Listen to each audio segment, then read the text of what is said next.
Vultures రాబందులు ecosystem క్లియన్సింగ్లో key role play చేస్తాయి. మేజర్గా డీకంపోజర్స్గా యాక్ట్ చేస్తుంటాయి అన్నమాట. హ్యూమన్ క్యారకస్, ఎనిమల్ క్యారకస్ ఇవన్నీ కూడా అవి తింటూ మన ఎకోసిస్టంలో ఒక కీ రోల్ ప్లే చేస్తుంటాయి.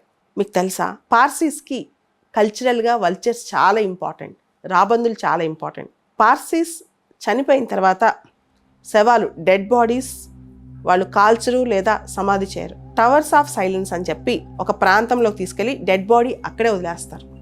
వాళ్ళ ఆచారం ప్రకారం వాళ్ళ డెడ్ బాడీ అనేది కూడా న్యాచురల్గా ప్రపంచానికి నేచర్లో కలిసిపోవాలి, దానికి ఉపయోగపడాలని చెప్పి వల్చర్స్ వచ్చి ఆ డెడ్ బాడీస్ని తినాలన్నమాట.